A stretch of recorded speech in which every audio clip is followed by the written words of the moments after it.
Hello, everyone. Welcome to our 7th webinar in our educational webinar series. We're working on a pretty name for it still. You'll be the first to know when we have one. My name is Thomas Stivers. I'm here with the Travis Association for the Blind, also known as the Austin Lighthouse, in partnership with Northwest Hills Eye Care and Dr. Laura Miller. And today we're going to speak to you a little bit about some features you may not have known about that are buried in Microsoft Windows. Just a quick note before we really get going, for everybody that's here, I want to give some tips on how to participate. We will have a couple of opportunities for questions and answers, and we welcome questions by text chat, and if you raise your hand, we will unmute you and allow you to speak to ask your question. To raise your hand on a PC or on a Mac, for the PC, it's Alt-Y. For the Mac, it's Command-Y.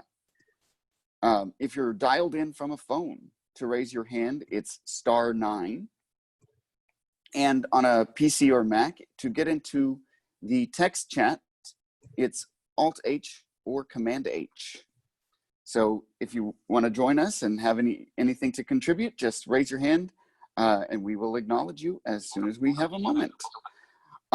So like I said a moment ago, we are going to be covering little known features in Narrator. Some of them are pretty well known, but some of them also are less common, but very handy. To get us started, we're going to get with the basics. When you first try to use that computer, you're going to need it to speak or to be magnified. Windows has Narrator and Magnifier built right in that are a really good place to get started. They may not be the screen reader or the magnifier that you use forever, but they're a good place to start. One of our new adaptive technology instructors, Bailey Alger, is going to speak to us a bit about Narrator. Bailey, take it away. Hi. So, first off, and you can do this right when you turn on your computer for the first time. You just have to press Control Windows Enter, which I'm going to do. Narrator dialog. OK button. And it will bring this up. Heads up. Narrator keyboard changes. We've updated the Narrator keyboard layout so it more closely matches the experience you may have had. Okay. So, what you'll do is either, so this is the first window that comes up when you start Narrator. So you can tab through here. Show again checkbox unchecked. So you can check that with spacebar if you don't want to see this again. Turn off Narrator. You can turn off Narrator with that button. And you'll hear that it gives you a little shortcut when you go over it. OK button. Alt+O. So for now, we're going to click OK. Narrator heading level 1. And it's going to bring up a Narrator window. So you're going to go to, you can tab around. Quick Start button. And we have Quick Start here. Which Narrator window will bring up Narrator window. Main landmark. a sort of No next text. window for you to look Narrator through. Close Narrator button. Narrator main landmark. With no next text. Several Narrator. things you can do. You can close Narrator, which Exiting I'm going to do just as a test. And then you can press Control Windows Enter again dialog. Don't show to bring it back up. And here we are with that. Narrator heading level 1. With that thing again. Quick Start. So then we're back where we are. Narrator guide. What's new? There's a narrator guide here, which I'm not going to get into right now. What's new, which settings. I'm also not going to get into because that will just show you what sort of functionality they've added to it. But what I am going to look at here is settings. Settings. Use Narrator. Turn on Narrator. Toggle switch on. So as you can see there, it's asking you if you want to use Narrator, which I'll assume you will. Open Narrator Home. That will bring you to the home page. Link. View the complete guide to Narrator That will Online. bring you to the Startup guide. options. Allow the shortcut key to start Narrator checkbox checked. That will allow you the shortcut key. You can disable that. I wouldn't recommend it though. Start Narrator after sign in for me checkbox unchecked. You can have it set up to be started right after you log on to Windows, which is really helpful. Start Narrator before sign in for everyone checkbox unchecked. You can also have it available at the login screen so that you can log in, Show Narrator Home when Narrator starts checkbox checked. and you can enable or disable that Narrator Home so you won't have to see that window full of options every single time. Minimize Narrator Home. Minimize Narrator Home to the system tray checkbox checked. You can have it. So the system tray is just sort of what is it's in your screen kind of closer to one side or the bottom. But there you can click it and bring up Narrator Home so you can get back to these options. Personalize narrator's voice. Choose a voice. So here David. here is something English, interesting. United States. Combo box. You can switch the Collapse. voice. So if you don't like this one, now that I'm in this combo box, you can press the arrows and go to that is a Spanish one. Microsoft Zero, English, United States, 5 of 13. Microsoft Elena, Microsoft Julie, So Microsoft Mark. you English, have all United these States. languages Microsoft with Microsoft David different Desktop. English. different options. Microsoft Zero So Desktop. we're gonna Microsoft David go Desktop. through this with David, English, who's the one we United started with, States. 10 of 13. and Link. then Add more voices. you can add more voices, which is something I personally have not looked at. Change voice speed.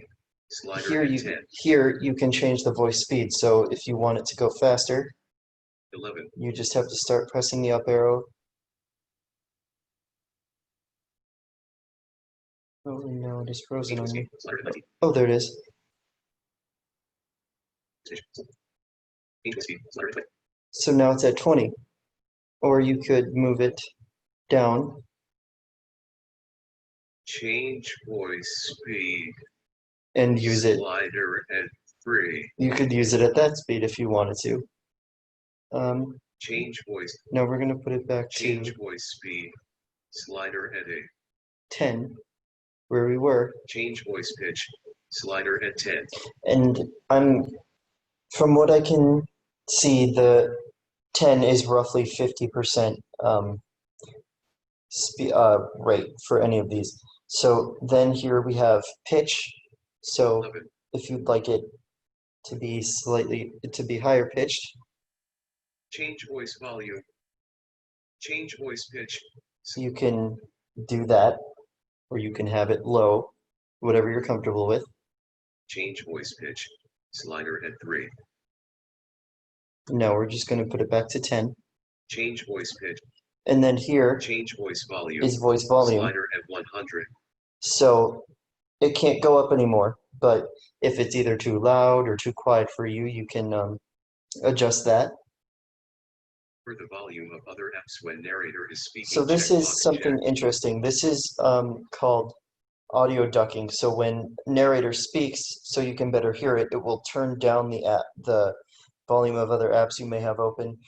So let's say you're watching a YouTube video that's a little bit loud. If this option is activated, it will turn down that YouTube video so you can hear narrator better.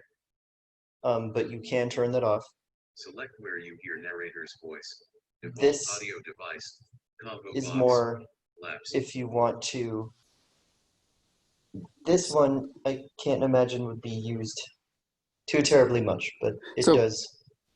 So Yep. Bailey, Yeah. if I may jump in, it sounds like you're telling me Narrator is pretty much a full-featured screen reader Yes, now. yes. It does just about everything I would Change expect for any screen reader to do. Yes, if you use JAWS, if you use NVDA,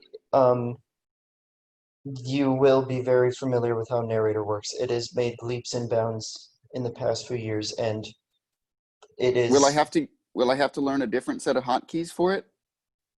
Mostly no. A lot of the same commands you would know from other places are known here, are the same here. And I can change to different voices. I can change the speed. So really, I can customize Yes, Narrator to do whatever I need it to do. Yes, you can use it however you'd like. And it's there on every computer. That's for me personally, that's the real magic, is having it right there on any computer I walk up to. If I show up at the CEO's desk and he wants me to help him fix a problem, I can plug in a pair of headphones and I'm ready to use his computer, even though he's never messed with a screen reader before in his life. So that's very cool. Exactly. And, you know, if you wanted to test a new computer at Best Buy or something like that, you could do it because Narrator's right there. But nobody would ever go to Best Buy and turn Narrator on all of the computers that are out for display and then just leave giggling, would they? No. No, of course not. No, not at all. So we've got screen reading pretty well covered with Narrator. Aaron, who is our longtime favorite, maybe not favorite, but he's been with us for a good long time, an adaptive technology instructor. Aaron, can you speak a little bit about the magnifier that's built into Windows for people with low vision? Absolutely. Thank you, Bailey, for telling us about Narrator. And Thomas, you are right. Narrator's made incredible leaps and bounds over the years. So has magnification for low vision users, low partial, high partial. The three keys you'll remember are by the spacebar, Control and Alt, and they're flanked by Windows in the center. And Windows, that's our key to everything. For example, to turn on Narrator, to turn on magnifier here, we'll have Windows in the equal key. I can press that and Narrator magnifier will come up here. I can turn it off with Windows Escape, and that'll turn it off for me. If I'd like to zoom in to magnifier window, I can press Windows, hold Windows, press plus again, and that'll bring it in closer, usually by increments of 50, 100%. If I want to zoom out, Windows minus. The second part here for display options. If I need to change the colors on screen, I can use Control, Alt, print screen, Shift Alt print screen. That'll bring up our high contrast mode to invert colors. You can also use Control Alt India to quickly invert the colors on the screen. If there's a low contrast mode or black text on a white background and you read better the other way, you can just Control Alt India for that. You can also switch different zoom methods. For example, when you use Windows equal, it'll come up with normally full screen. You can control the zooming with your mouse wheel with Control Alt mouse wheel here. Control Alt mouse wheel in, zoom you in, Control Alt mouse wheel out, down will zoom you out. And you can change the different modes of your mouse wheel, your different modes of your magnification here with Control Alt M mic. That'll cycle you between full screen and a few other modes here. We have lens, which will bring a little magnifying glass or a square. We also have docked, which will bring a bar at the top or the bottom of the screen. So if you're giving a presentation with sighted, you can have most of the screen visible to them and you can have a small portion for magnification. And just like Bailey said, Narrator's made some great leaps over the past few years. They've also added some great features over the past few months with adding some Narrator features in to magnification. If you use magnifier and you just need to read some text, if you need to read a large amount of text, you can use Control Alt and you can click somewhere with your mouse. And Narrator will start reading that text for you. If it's a long, long paragraph, you don't want to read it, maybe your eyes are fatigued, you can use Control Alt and you can click to use Narrator. It'll pop up and it'll read it to you. Then you can use Control Alt Enter to start or stop that narration.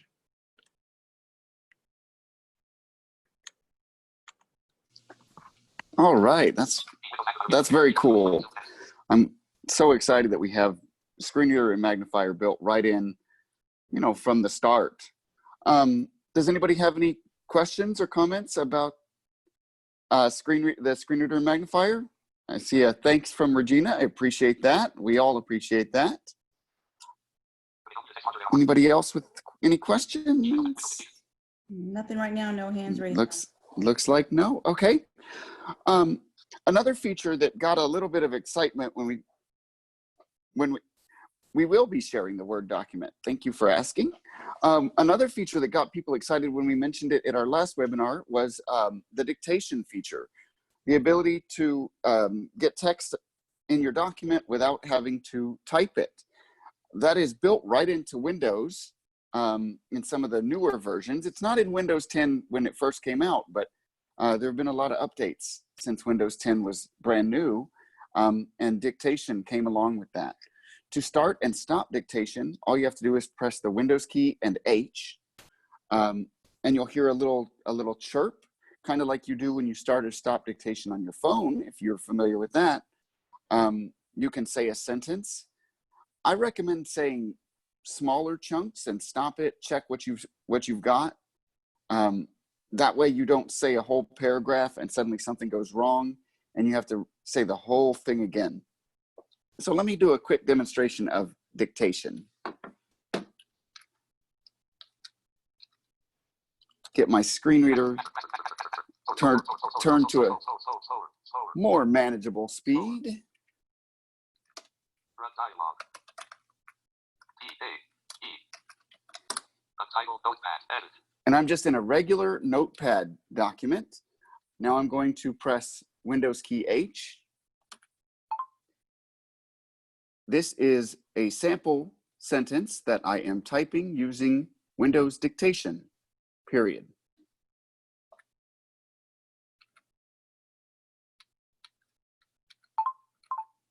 This is a sample sentence that I am typing using Windows dictation.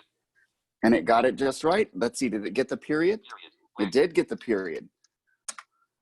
And I could say a lot more than just that. So fourscore and 7 years ago, our forefathers set forth on this continent a new nation dedicated to the belief that all men are created equal. Ellipsis. This is a sample sentence. This is a sample sentence that I am typing using Windows dictation. 7 years ago, our forefathers set forth on this continent a new nation dedicated to the belief that all men are created equal. Ellipsis. I think the ellipsis turned out to just be the word ellipsis. So dictation still needs a little bit of work. I wouldn't want to dictate a college paper using just dictation, but to allow you to dictate a quick email, if you're not a really confident typist, dictation can be a great feature. I'm pretty comfortable with typing, but if I have, for example, a Windows tablet that I don't have a keyboard handy, I would much rather dictate my message or text than type it on the keyboard. So that's a nice new feature that we find in Windows 10.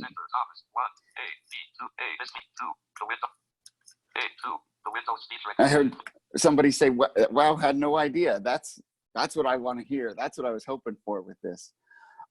There is a more advanced sort of version of dictation. It requires that you install some extra parts of Windows and that you do a bunch of practicing with your speech to get it set up, called Windows Speech Recognition. If you've ever heard of a program called Dragon Naturally Speaking, it's more of a system to completely control your computer with your voice. People who might have no use of their hands can use something like Dragon Naturally Speaking or the Windows Speech Recognition System to completely use the computer with speech. I don't have a lot of experience with that because I learned to type at a very early age, and so I'm much more comfortable working with the keyboard than using it entirely by voice, but it is an option. One caveat is that it does not work extremely well with screen readers. So if you're a magnification user, dictation or full speech control of your computer is maybe a little bit better option than if you rely on a screen reader. There are some options out there, but I don't think any of us on the panel have much experience with them. This feature can be difficult. Search for everything. Another topic, changing directions a little bit, but we're going to use this idea a lot for the going forward in our presentation, is the idea of searching for everything on your computer. A lot of times people don't think they want to know, how do I go through the menu system or through folders to get to my specific document or to get to what I'm looking for. But what we all don't think about is we don't do that on the internet. When you get on the internet, you put a few words into Google and you get exactly what you want most of the time.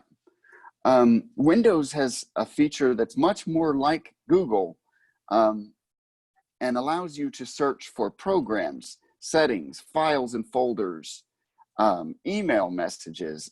Basically everything on your computer is searchable if you just hit the Windows key to open up the start menu and type in whatever you want to search for into the search box. You land in it immediately. I'm going to type in, let's see, Office. Press right to switch preview. Office app. Press right to switch preview. And it says I got the Office app immediately. So let me try another one. YouTube platform. Press right to switch preview. YouTube platform. Press right to switch preview. And I type YouTube in there, and if I click this link, I will be taken right to YouTube. That's not really what we're planning to discuss, but being able to quickly search everything on your computer. Let's see. Open your Windows. See web results. Press right to find results. Open your Windows. See web results. Open your Windows COVID-19. Open your Windows and search. See web. Open your Windows for fresh air. See web results. Press. So there's a couple of different. It'll also search the web for what I type into this search box. So it'll search my computer as well as the internet. I did not find the handout for this presentation because it's not on this PC I'm sitting in front of. It's actually still sort of with the Austin Lighthouse on our company servers. So that's why search didn't find it on my computer that I'm sitting in front of. But it would have if I had it in my documents folder. I really like search a lot, and it's how I open most things. I used the command line and DOS many years ago, and being able to quickly type something in and just hit enter and have it come up, really, I'm more comfortable with that than digging through 3 or 4 levels of menus to find it. So the search box really scratches that itch for me. Search for every presenter. 1. Searching is often. Searching. Most programs or apps that you're going to use in Windows have a search feature as well that searches just inside that app or in the file you have open. Can't get into all the details, but you can usually search either with Control F or Control E. Sometimes in email programs in particular, Control F is already used to forward a message, so Control E is sort of the second the fallback for searching. F for find and E for, I'm not sure what the E is supposed to represent, but it's fairly close to F, I suppose. But that's available in most programs you're going to use. Anything in Office, word processors, your web browser, and so on. Most of the Windows programs you will use. Find Windows settings quickly. So, E is for everything. I like that. That's a good tip. E for search everything. Next, we were going to speak a little bit about some of the settings available in Windows. There are many of them. I recommend you become comfortable with searching for them because you'll never remember which page under personalization, under desktop, under shortcuts, what is the specific setting I want. So if you just search for it, you'll be in good shape. To speak to us a little bit about settings, we have our data accessibility specialist, Dan Hart. Dan, are you ready? Yes, sir. Hey, thank you very much. Yeah, so Windows settings, there's quite a few different settings out there. To get to the modern control panel. You know what? Hey, Dan, supposed to I be- just realized I threw you a curve. I think Eric was going to present on this. I'm so sorry. No, that's okay. No problem. I didn't mean to throw you under the bus. Sorry about that. Oh, but he seems so eager to present. I didn't want to step on his toes. I could hear in his voice the Yeah. panic of, what are you doing to me? Sorry about that, Dan. Eric, No can you worries. speak a little bit about settings? Absolutely. Hello, everybody. I am brand new to this team and hopefully will become a veteran participant. And I will be talking about the Windows Settings Center. Now, it used to go by the name of Control Panel back in the great classic days of Windows XP. I'm sure we all remember those. But now the Windows settings has sort of superseded that. And it's almost for the good because it's more streamlined nowadays. Back in the day, it used to be a big folder and it was hard to really find things. Now it's actually a big, for any JAWS users, if you are familiar with JAWS in any way, you'll know what a dialog box is, but that's essentially what it is. But the way to access it quickly, you could do multiple ways. You could go to the start menu, like Thomas just said, and input settings into the search field. That would launch the settings center. But if you, and I'm a fan of shortcuts, Windows I will do the very same thing. So from anywhere in the computer, you can just hit Windows and then hit I. Windows I settings, search box. And immediately, because Windows knows that it's got a ton of content to sift through, it's going to throw you right into a search box. And in this search box, you can look for anything. You can tab, List box, system 1 of 14. and then you heard system 1 of 14. That means there's 14 humongous categories of settings that you can alter. I mean, you can personalize this thing, but sifting through them would be insanely difficult. I mean, there's so much there. So absolutely get used to searching because it is a lifesaver. So for example, let's look for a contrast, or because contrast might be something many of you might be interested in, changing the contrast. So into my search field, I'm simply just going to type in contrast and we'll see what comes up. ASD, 3 results. All right, so it's real time. So as soon as I start typing, results start popping up. For anyone that's used Google before, when you input text into the search field, it starts to generate possible suggestions that you might want to click on or search for. So this is what that's doing. So you don't even have to hit enter. You just start down arrowing. Ease of access, high contrast settings. So ease of access, high contrast settings. Turn high contrast on or off.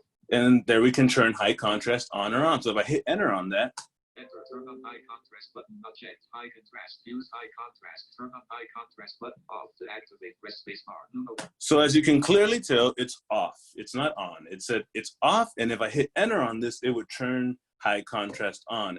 And the cool thing about that is that this isn't a settings menu. This is one element. This is one setting located in a menu that has a ton of different things in it. So it's not that you can just search for a particular folder. This is literally like searching for a file in a big, massive environment of different things. So you can just say, hey, I want to change my sound output, for example, and that's going to bring up the sound menu and drop you right into that particular setting. So I think that's really cool.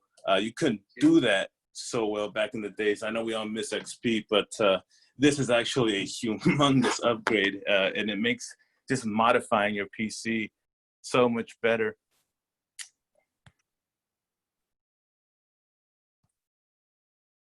Oh, am I still here? You are still here, Eric. Wonderful. Now we can, speaking of contrast and text, I think we can kick it over to Dan because he wants to talk about word processing and the native word processors that come with Windows. So take it away, Dan. Now it's all yours. Thank you, Eric. I appreciate that. Oh boy, tell you what, it's been a crazy day. Let's just leave it at that. Real quickly, Dan, I'm sorry to interrupt. This is Angie. We do have a question, and I believe it relates to Eric's section. So it says there's a list of Windows 10 shortcut keys that can be accessed with Windows within Windows. What is the best way to listen to a screen reader while on a Zoom call? They're both talking at the same time. Oh, see, that is true. So my voice is being superseded by by my screen reader? Is that the issue? I can only assume. And that's where something like audio ducking would be something that you could use. And you could do that. If you were using Narrator, for example, you saw earlier in the presentation that there's something called audio ducking.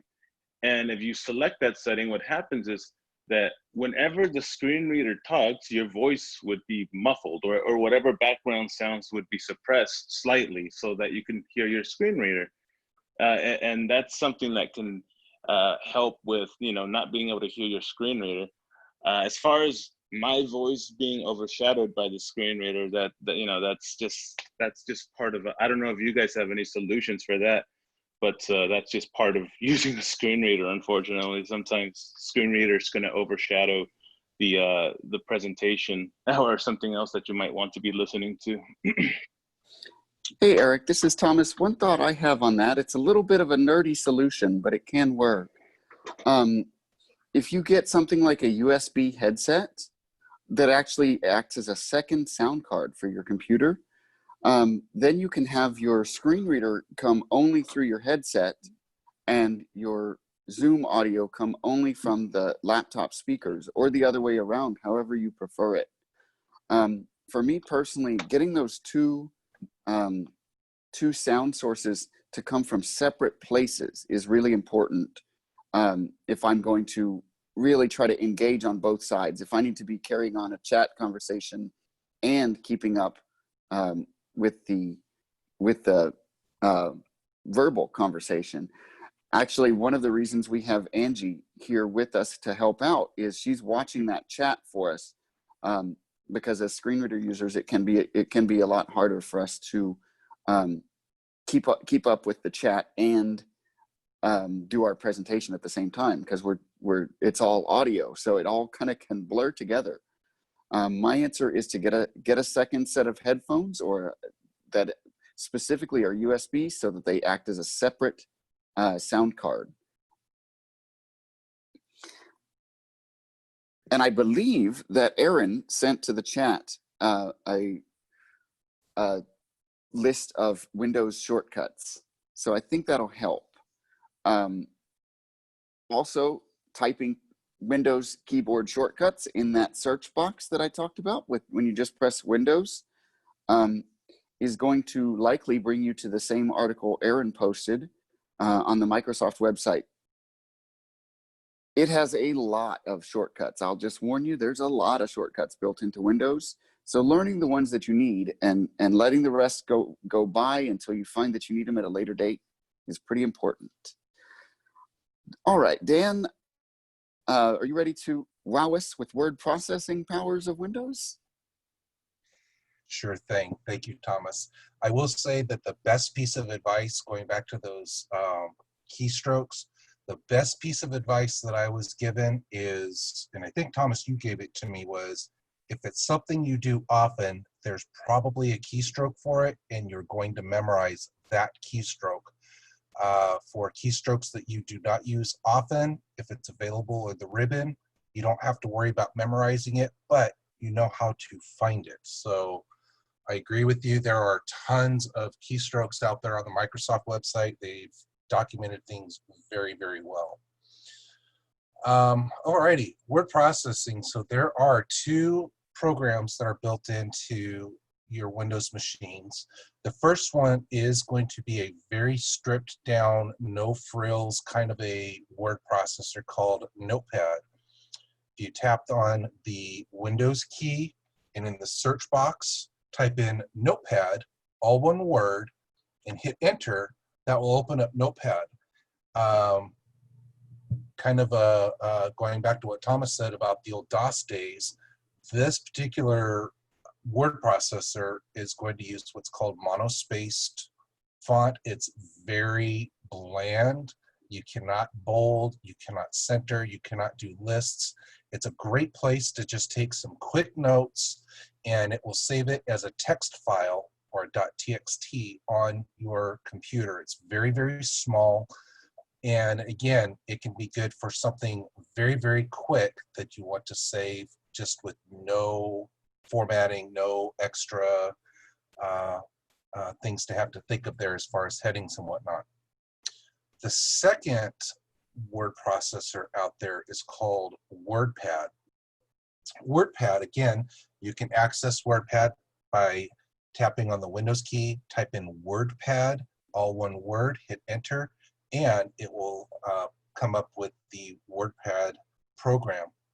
Now, unlike Notepad, Wordpad will it'll read and it'll write what's called rich text files or .rtf files. What that is there's a little bit of formatting information within the file itself. You can bold, you can center, you can do some very basic font changes, but that's about it. Unlike Word, you cannot put in headings, complicated tables, things of that nature. Wordpad is not going to be the tool that you want to use there. But it is there, so if you do want to use, say, some numbered lists or some bulleted lists, you can do that. And again, going back to some of the bolding, underlining, italicize, it will do that. Now, what you can also do is you can save this file as a period docx is a Word file. And once you get Microsoft Word put on your machine, installed on your machine, if that is your intent to do at a future time, you can still access that particular file with Microsoft Word. So there is some crossover there that you can do for the future there. So again, these are two programs that are very, very basic, come with every single Windows machine, and you can do, you can keep track of your shopping list. You can keep track of multiple different things that don't need any fancy formatting. So that's about it as far as the wonderful world of word processing and built-in programs on your machine. I just saw a question from Diana asking if narrator commands are aligned with, I think you said JAWS for Windows commands. For the most part, they are. For the basics. Once you get into things that are a little more complex, the keystrokes vary, but to check the window title, you use window or insert T or caps lock T on a laptop. To check the time, you use insert F12 or caps lock F12 on a laptop. A lot of those basic ones are the same. You can still move around with your arrows, of course. You move around with arrows in the tab key. Page up and page down still work the way you would expect. Most of it will be the same. It's special features like maybe checking the status bar of a window or hearing where your cursor is on the screen. Some things that are not quite as basic. That's where JAWS and Narrator sort of separate. That's a good question. Next, we're going to move on to, now that we've typed up that shopping list and we know that our significant other is out on the road and going to be stopping by the store and we don't want to have to go ourselves, how do we get that message to them? Who do we send it to? And how do we tell them what time to go? To help us with all of that, Eric is going to speak a little bit about the built-in mail calendar and people or contacts apps in Windows. Take it away, Eric. Awesome. Hey guys, it's me again. So the cool thing about these three apps is that they work essentially the same as the contact, mail, and calendar apps do on the iPhone, which I'm sure many of you are familiar with. And I'm sure there's a variant, the Android. And the cool thing about these apps, which I didn't know myself because I didn't use them as much, and don't get these confused with Outlook, guys. These come free. These are freely included with any installation of Windows. They're very basic, but they get the job done. And the cool thing is, to touch back on your iPhone or on your Android, is you can sync your people, you can sync your calendar, you can sync all of that across the cloud with your Google or iCloud account, or even your Outlook if you want to sync your work contacts to your personal account. I wouldn't recommend that, but it's there if you want to do it. The cool thing about that is that if, let's say you want to enter a big piece of contact into your iPhone, but it's harder to type on the voiceover, right? It is. You have multiple phone numbers for this person, multiple emails, street addresses. If you sync these contacts, you can go into your calendar app and you can access that really easily. I'm not going to sync anything, but I can show you how to get to it. You just launch your start menu, and then you just type in calendar. And then boom, we are in our calendar app. And if I was synced, all of my contact or all of my reminders, or if I opened people, which is what I should have opened. So that was a brain fart on my behalf. I apologize because I was speaking of contacts, but calendar events too. You could sync a big calendar events like, hey, I have a meeting at this person at this address. You could sit at your computer, put it all down, and it'll go straight to your phone, depending on, you know, if you have Google Calendar, if you have iCloud, most phones immediately back up their contacts and calendars to iCloud by default. So you shouldn't have too many issues there. But that's really cool. And for Mail, the Mail app similarly works the way the Mail app on your iPhone works, or the way on your Android works. The first time you launch it, it's going to prompt you to sync whatever account. It's going to offer you several services like Google, like Yahoo, Hotmail. I think AOL is still on there if you have an American Online account. And the cool thing is, just like your Apple device, you can have multiple Mail accounts. There's no limit to it. So you can have a personal, you can have a throwaway, another work account, and it's all right there. And again, it all syncs. It's all syncable. And sure, you might not sit at your computer and wait for calendar events or call people from your phone, from your computer, but it's just nice to have them there. Another thing is it serves as like a hard copy backup that sits on your computer if something were to happen to your phone, for example. So those three apps are really handy. I'm probably myself going to do that tonight. You just back everything up to those three apps and sync it across the cloud.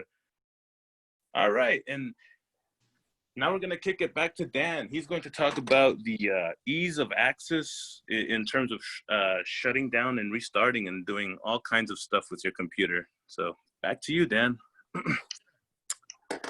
Awesome. Thank you, Eric. You know, I found this actually by mistake one day, and it made my life a whole lot easier. For me, I would always have a habit of opening up the start menu down there, going to power, going to shut down. Sometimes if it's a really bad eyesight day for me, it took a little while for me to actually shut down my machine. A really easy way to do this really quickly, from anywhere within your computer, you can hit the Windows key and D. That will put your focus on the Windows desktop. When you're on the Windows desktop, just like with most applications, you can hit the Alt key and F4, excuse me, and a pop-up window will come up, and you'll have the option to shut down, you can restart, and you're good to go. That's all there is to it. So you hit Windows D, Alt F4, and you can hit Enter, and that's the default is to shut down the machine very, very quickly. So hopefully that kind of helps things out there. If you do have a bunch of applications open, you may be prompt to close those or be warned that you still have running applications. If you are confident that you've saved all of your content, you can go ahead and click to shut down anyway. Windows will go ahead and close out all of those applications and shut down your computer. So that's a nice, easy way to take care of it from your keyboard. So we'll send it back there to Thomas. All right. I'm glad you didn't demonstrate shutting down for us in the middle of the call. I don't think that would have ended well. There's a couple other things. They're not really big topics, but they're pretty handy that are built in. So I just have a miscellaneous section that covers those. And the first of these is the Windows calculator. You may find yourself thinking, a calculator, okay, yeah, I know how to, I just subtract, multiply, divide, add. What can you do there? Windows has gone a lot further than that with the current version of the calculator. You can do a lot of conversions of temperature from Celsius to Fahrenheit, speeds from miles per hour to kilometers per hour to meters per second. If you're trying to, maybe have an easier time with your physics homework in school or something, or your what might be more likely, having a hard time with your kids' physics homework right now. But there you can convert measurements. I use this quite a bit to convert things like ounces to gallons, or liters to quarts. Well, that one's pretty easy. But so let me do it. Let me show a quick demonstration. So search box edit. Calculator app. Press right. Just open my search box, typed CALC, and calculator came right up. Calculator. Volume converter mode. Convert from 0 gallons US converts into 0 fluid ounces US. Convert from 0 gallons. So I've already left it in volume conversion mode. And right now it just told me that 0 gallons US converts to 0 ounces US. That's not terribly helpful. Let's say I've got a 5-gallon bucket. So 5 gallons. Convert from 5 gallons US converts into 640 fluid ounces US, about equal to 0.67 cubic feet, 4.16 gallons UK, 16.65 quarts UK, 18.93 liters, 20 quarts US, 0.05 bathtubs. Input unit com. Apparently, I would not have thought of this. 5 gallons is about 0.05 bathtubs. Bathtubs is a really odd unit of measure, but one of the sort of cute little features calculator does is it tries to give you things in terms of something sort of real world. I can now switch to the output units box. 640 fluid ounces US. Right now it's set to ounces, and Input in cubic inches. I can change that to, there we go, pints, 40 pints, or 20 quarts, or 0.66 cubic feet. A cubic foot is a lot bigger than you would expect, isn't it? That doesn't seem right at all. 5 gallons US is 0.668403 cubic feet. Okay, if you say so, computer.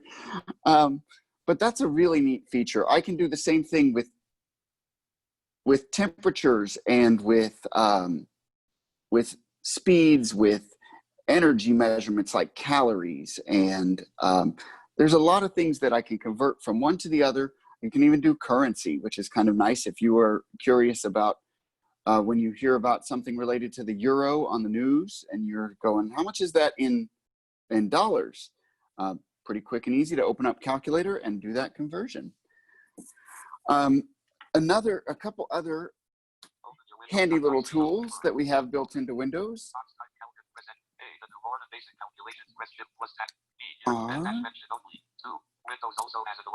We have an alarms and clock built into Windows. You probably aren't going to find it all that useful because you're going to want to use the alarm on your phone because it's right by your bed. Most of us don't keep our laptop or our desktop next to our pillow. If you do, I don't know what to say about that. I'm not even that nerdy, and I'm pretty nerdy.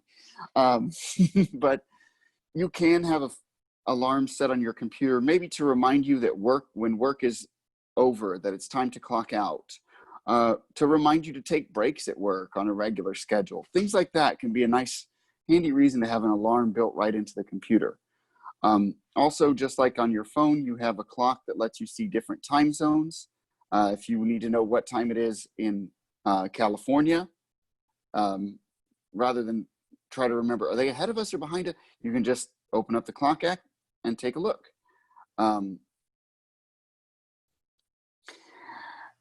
Oh, I'll get back to that one.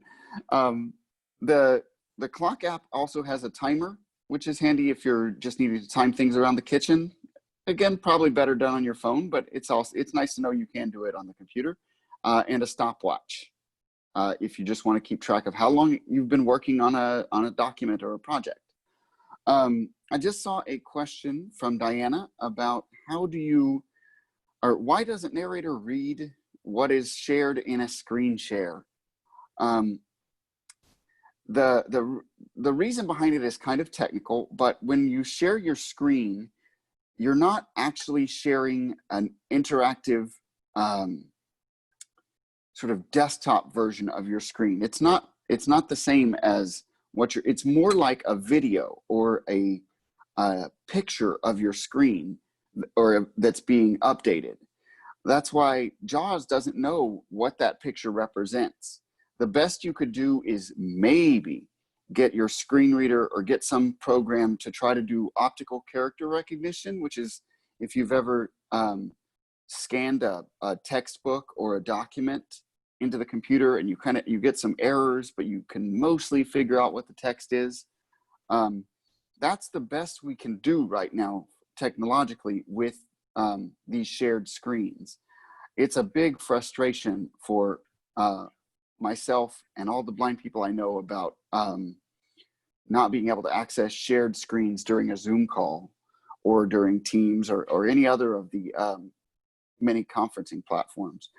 A solution is if you can ask the presenter for the notes beforehand or immediately after the presentation. I think when I sent our invite for this presentation, we were still filing off the rough edges for our agenda. So I didn't feel ready to include it when I sent the invite to everyone.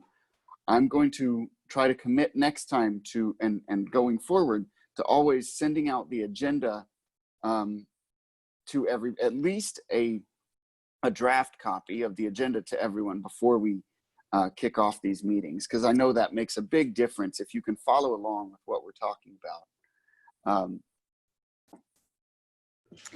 Thomas, I will definitely try to do that. Angie, if you had a few words you wanted to put in here after we wrap up with miscellaneous details. Yes, I know I'm sharing the agenda on the screens. I don't know how well that is working out, but as Thomas did say that, yes, we will try to provide that ahead of time. But those that are interested, we will also provide our agenda in Spanish. So we will have them available in English and in Spanish. For right now, I believe we'll do the English first, but if those that are wanting Spanish, we can definitely have those by request, by email. But other than that, I really continue to thank everybody for participating. Go ahead, Thomas, that's what I had.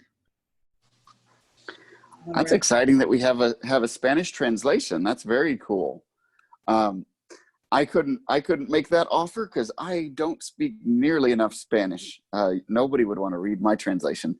Now we have Eric on board. Maybe that's his project because Eric is bilingual. So absolutely, an exciting addition to the team.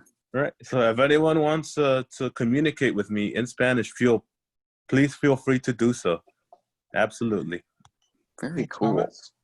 Yes, sir, Dan. Did you hit on the question for why does Narrator not read aloud your screen share? That's a problem also with JAWS and with NVDA, correct? Did you hit on that?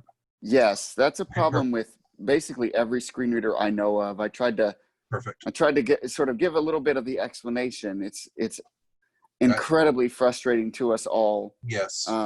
Because it can make you feel as a blind person very excluded from the conversation if a lot of people in your meeting are pointing and referencing the screen share and you're not sure what they're talking about. That can be pretty frustrating. PDFs, on the other hand, I just saw a question from Regina. What about PDFs? PDFs can be extremely accessible. When they're done correctly, they can be just as accessible as any web page with headings, lists, tables, described images and everything.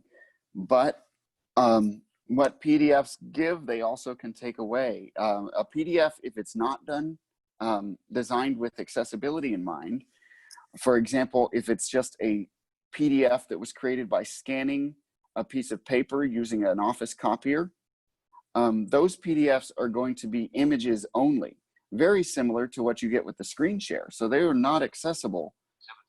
And the only way, just like with a screen share, would be to do an optical character recognition on that file. we haven't ever gotten a chance to go deep into this topic, but JAWS does have a nice feature built in to do optical character recognition on your entire screen, on a specific window, on an image file like a JPEG, a JPG, or a GIF file, or on a PDF. That's very handy to get a quick idea. It's not going to be perfect. Yeah, Thomas, if I can kind of expand on that, Sure. just a touch there as well. That's you're spot on there. With a PDF file, the key to having an accessible PDF file is to have a good source document. That is bar none the best way to have your PDF files be as accessible as possible. Now, Aaron, I know Aaron's very, very good at something called document remediation, and this could actually be a whole webinar on just document remediation. But just keep in mind that the best thing is start with a good accessible Word document or Excel document. When you convert it to PDF, there's certain settings that you want to use, and then your PDF will come out. It'll come out very, very nice in the end, as long as you have a good document to start with. All right, we have one more question before we do wrap up from Zora. And this may go to Eric directly. For when narrator, how do you control on what it does read when you're doing your email? Like if you do not want to have access to where it says to, from, date, so on and so forth, the information that appears. So how would you be able to control that with Narrator? So the question is, how do you control what you're reading with Narrator as far as on mail? Correct. Emails? So that it says here, when you try to read a group email, like if you do not want to hear where it says to, from, date, all the other information, you just want to get to the meat of the email, how do you control Narrator to just go to that? And that's an interesting question, because we do struggle with that ourselves. Even with JAWS, there's an option if you're using Outlook, for example, where if you right click on something, or Shift F10, if you're a blind user, you can pull up a menu, and there's an option there that it says show as conversation. And what that'll do is that'll sort of itemize or put your messages in consecutive order from, I believe it's last to first in that order. And that's really the best. That's the way we do it. I believe that's how we all do it with screen readers. What do you guys think? I have just a clarification. Is Yeah. When you're talking about the to, from, date, time information, are you talking about it in the list view in Outlook, or is it when you've got the email open itself? Because keep in mind also, Narrator and JAWS do read things differently on the list view. It's a little bit different order, yes. Now, when I open up my Outlook, if I open up the actual email, I will actually hit the caps lock and down arrow, and it goes off and it starts to read my my email. But I'm not sure how you can change that on the list view if that's the main driving part of the question. And honestly, that's one of the reasons that a lot of people will try other programs that you might find that you prefer to use. You might prefer to use something like Gmail or something like that. For me, if what you're talking about is the headers in the body, for example, I have a coworker that she sends emails to a list of about 250 people pretty frequently, and they're all in the CC line. And people like to reply to her emails, and so there's probably 3 pages of those header details. Just paging down and scrolling through them as fast as I can is my best way to sort of deal with that. If that's kind of what you're talking about, and try to, where you can, if it's the CEO of your company, you don't have a lot of choices, but where you can, see if you can get people to maybe put large lists on the BCC field. That way it doesn't share everyone's email address with the entire world. You'll notice I sent invitations for this meeting out to this big group, and I didn't want to give everybody's address to everyone else. So I sent the email to myself and put everyone else's address in the BCC field of my email. And that hid them from, so all you could see was the mail was sent to Thomas, but it actually went to 70 something people. With that, I think we have about hit our time. This has been one of my, this has been my favorite of our webinars so far. I really like Windows. I feel like we had good topics, that we had good questions. Please invite your friends, tell everybody that, hey, we're finally hitting our stride with these webinars. I think we're only gonna have better content going forward. So I wanna have, and the more questions we have, this last bit answering people's questions has been a lot of fun. We did kind of lose track of one question about using PDFs in Edge with the read aloud feature. Does anybody have a really quick response? I didn't feel ready to answer it because I have not used read aloud in Edge. Is anybody really familiar with that? If not, we will table it and we'll try to bring that answer back with us next time. Absolutely, Thomas. This is a very quick fix. If you have sighted colleagues and you want to give them a quick overview if a document is accessible or not, you can just ask them to bring up a PDF in Edge or Bing or another reader like that, and you can right-click in there or Shift F10 with the context menu, and there should be the read aloud option. And if they click read aloud and it doesn't read anything aloud, that means the screen reader isn't picking up anything. So chances are you might have an image, which is no good. Cool. Thanks, Aaron. Well, with that, I think we've used up our time. I think we've covered some good stuff. I saw your request to be on our mailing list, Regina, and you are there. I think I have 2 addresses for you, actually. So when you got an email from Thomas Stivers about this webinar, that is the sign that you're on the list. Same for you, Amit. You are on the list too. I know we've corresponded directly. So thank you, everyone, and we'll see everybody in 2 weeks. Thank you, Keep guys. learning. Thank you, everybody. Cheers.